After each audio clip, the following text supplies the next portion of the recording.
Hey, how's it going? Welcome back to the channel. My name is Curtis. If this is the first time you're falling in on this video, what we're doing here is I wanted to start a video series on me documenting my progress of creating a portfolio trading Forex using an algorithmic system that I will be building myself.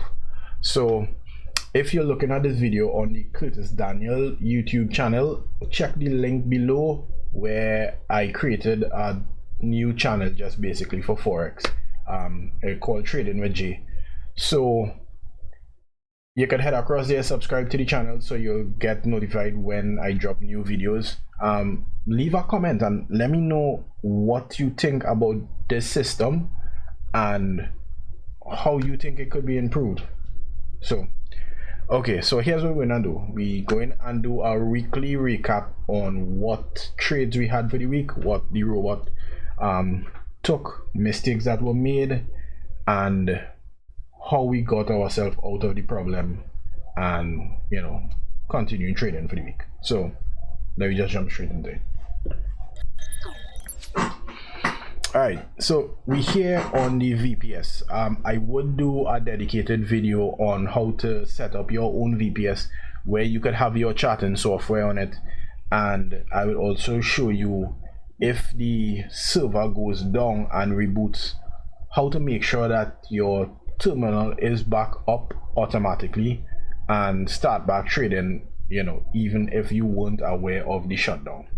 So first off, let me look at some of the trades that we had for the week, and we could see what happened and how we progressed. So the first thing we look at is the pound dollar. So we had this trade right here. I would zoom in and switch it because the trade actually came up on the 1 minute chart, the 1 hour chart, even though we weren't trading on the 1 hour chart. So let me explain this. Mistakes are made. It doesn't matter who you are, what you do, how much years you're doing this. Everybody makes mistakes.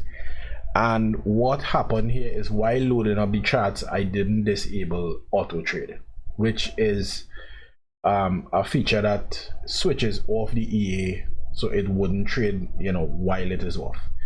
And because I didn't switch off the auto trade, as soon as the EA hit the chart, it fired off a trade. I didn't even realize that it took the trade.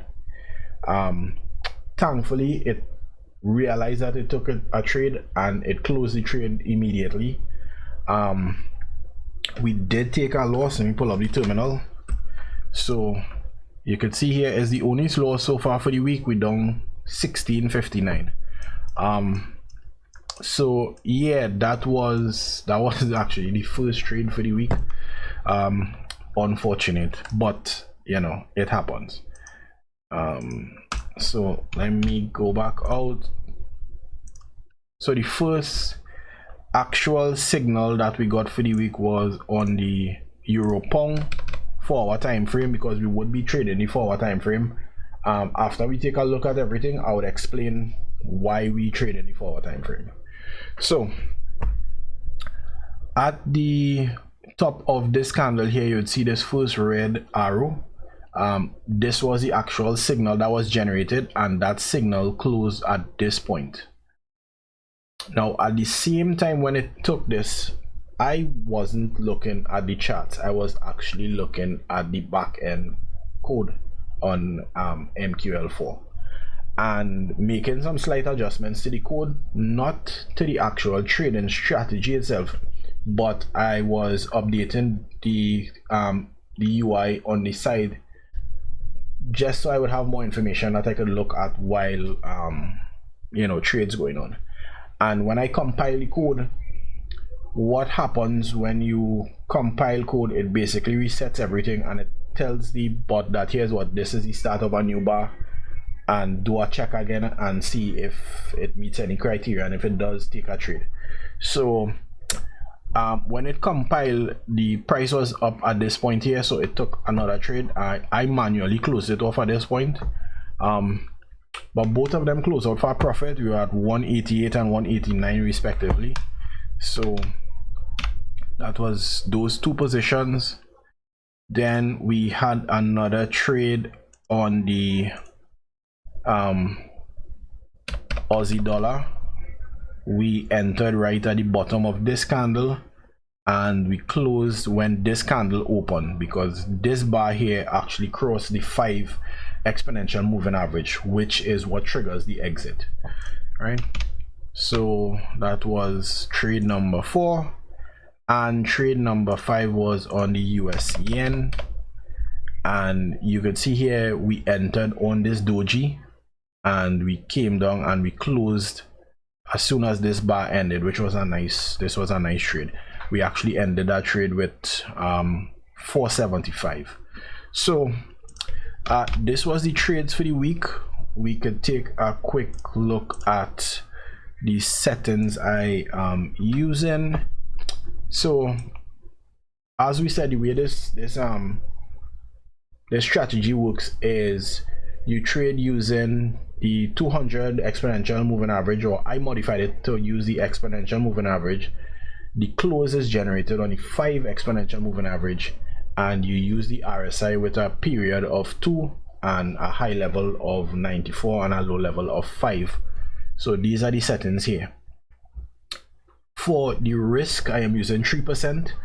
If you go back to the previous video where I did the back test, I was going over why on higher time frames I would increase the risk because of how low the drawdown actually is, and you only get a handful of trades. But because this is a portfolio, I decided to keep my risk down from 5% to 3%, and this 3% is based off of the ATR, 2 times the ATR, right? So yeah, it's a simple calculation to figure out what my risk is. So you would see that my lot size is dynamic. For every single trade, the lot size is different because the ATR value itself is different, which is how you should be trading, determining where your stops are and lot sizing, instead of just working with 1 micro per 100. That is not as efficient as using the ATR to determine your risk calculation. If that is something that you want me to go deeper into, I could explain that more, and then I would show you how to write the code so you could have your own little expert just to show you what the lot size calculation would be up to the top here. As I said for this channel in one of the previous videos, that I would be releasing some indicators for free, so that probably would be one of the indicators that I would release. What you need to do is you need to subscribe to the channel, so when I release the indicator you know where to go and download it. So this is it for the settings.